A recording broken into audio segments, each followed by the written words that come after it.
biggest obstacles is the opium trade. The Taliban is using it to intimidate the population. This town in the middle of Helmand province was the easy part.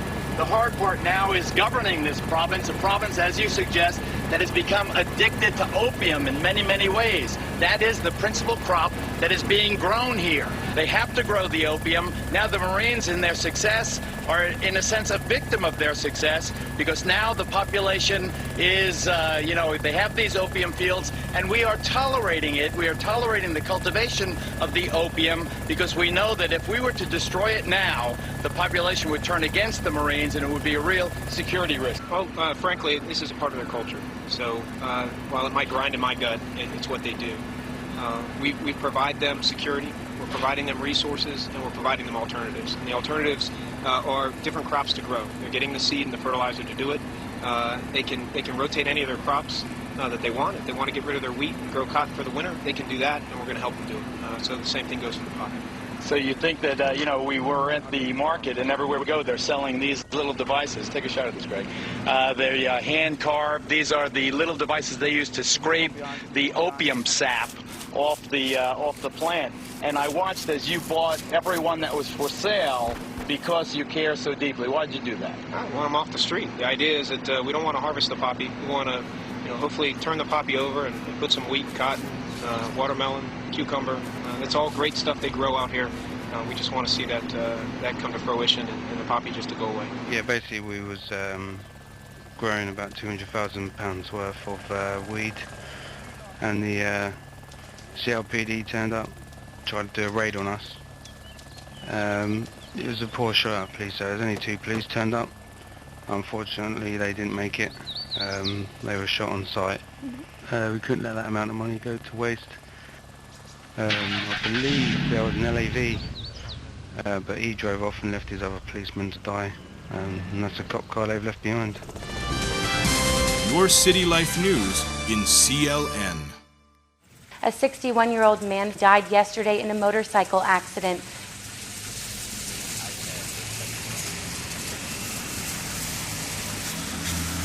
The Itasca County Sheriff's Office responded to the 911 call around 3:30 in the afternoon.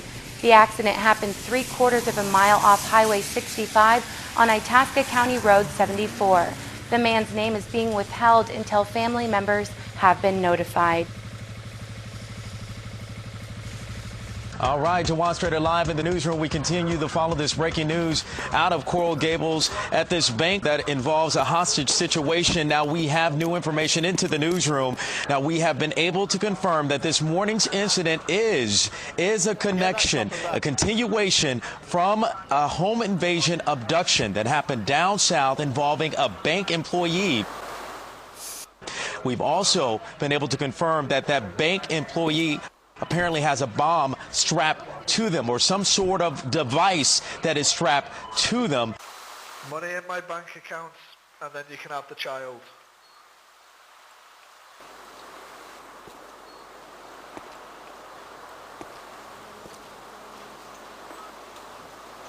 Just take him.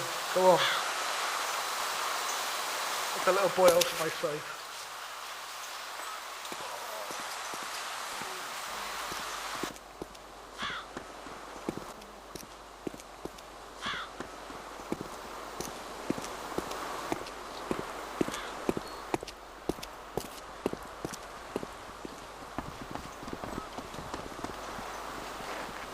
And George, what can you tell us? Jawad, at this point, exactly what you said. This is a continuation of yesterday. This is just merely the second part of what seems to be a very sad situation here. We're right behind the bank. For those of you that know the area, we don't want to go in too close. We want to take you a little closer to the scene here, where you can see police officers here in Coral Gables staked out behind the bank, in front of the bank, manning all the doors, all sorts of monitors, all sorts of guns pointed at this point, because again, they do not know exactly what's going on, but we do know that this could be the continuation of something that began yesterday in that home invasion, where we're told a bank employee was taken hostage last night. Who knows what happened overnight? But what we do know at this point is we know what's happening right now. According to police and 3 sources that CBS 4 has been able to confirm, that bank employee that was taken hostage yesterday during that home invasion is now inside this Bank of America building. You don't seem to be understanding the issue. Okay? I am a Christian. I love Jewish people. He is a red man in a suit. Thing. I want the money. If the money is not in the bank, he will be shot.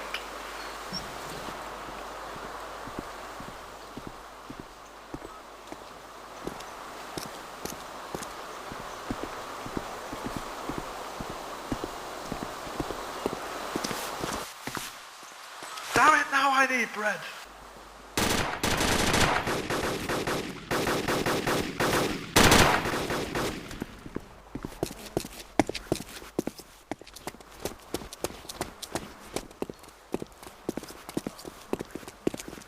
Camera people, I recommend you clear out lest you become one of them.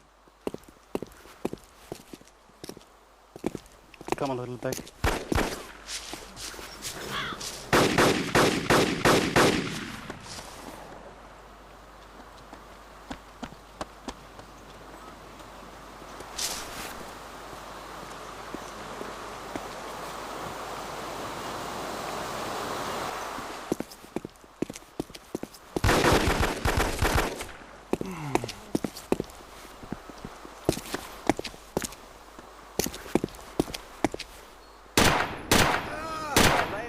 Lay on the ground.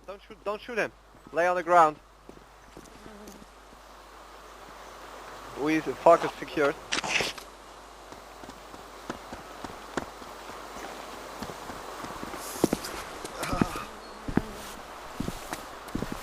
I need an EMT. My leg's shot.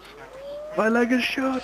According to police, with some sort of device attached to him. We also know that the bank was evacuated with some employees, some people inside being able to get out. I'm going to turn around here and bring somebody in, somebody who actually saw this actually unfold. Clark Jones is his name. Thank you so much for talking to us. You were here minutes and minutes ago. What did you see? I was here at 8 o'clock. I was coming to the Shell station right next to the bank, and the police swarmed the area, shut down the highway. When you say swarm, what did you see? They literally shut down the highway on each side of the bank, about a half a mile down the road, from Red Road down to about a block north of the bank. Coral Gables Police Department. So I came around behind to see if I could get a better entrance into my gas station, because I figured it was somebody like a dignitary coming to town or something. And of course then they told me that I couldn't go any further, so I parked in Publix and I was watching what unfolded, which was basically they stormed the building. And you also know some of the people inside. This is your home. This is your area. Explain. You know some people inside. Let's not name any names, but you know some people inside? I believe I know the person that they're holding, yes. And the person's car is outside, you're seeing? If it's the same one I've seen a lot of times there, yeah, I think it is his car. You saw some of the bank employees leave the building. Initially, from what I heard, and this is speculation, they had two people in there, and one of them came out, which was, I believe, one of the managers. I saw her leave early on, probably about 8:20, something like that, and the police took her away. And the SWAT team showed up shortly thereafter and kind of took up on a perimeter. Hearing that this could be a continuation of something that began last night, a kidnapping that may have started last night, overnight, who knows what happened to that person that may or may not have been kidnapped, who now may be inside that bank. If it's the same person, I know him, I like the guy, he's a good person. It's very, very upsetting. Hopefully this will get resolved soon and with no injuries. Thank you so much, Clark Jones, for taking the time.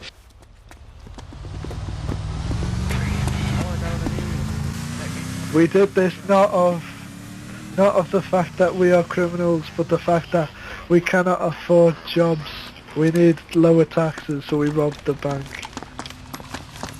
This is what happens when the CLPD keep all the money in the government. The government is to blame. Lower the taxes. If you see behind me, the cops are still there, the cop cars are still there, the bank is on lockdown, the area businesses are on lockdown. So at this point, people are just trying to stay safe. And we've actually been moved from this particular area also from police. We were closer, and then we were told to move back, because again, this situation is unfolding, and CBS 4 will be here throughout the morning and the afternoon, bringing you the latest information. Hopefully this will get resolved quickly. Oh, Squeaky, you will not dance. Yeah, I'm on news. I'm the big hardcore man. Yeah. All right, our George Estevez. George, thank you. Breaking news story, and we will continue to have much more throughout the day. That is the latest here from the newsroom. Jawan Strader, now back to your regular scheduled program.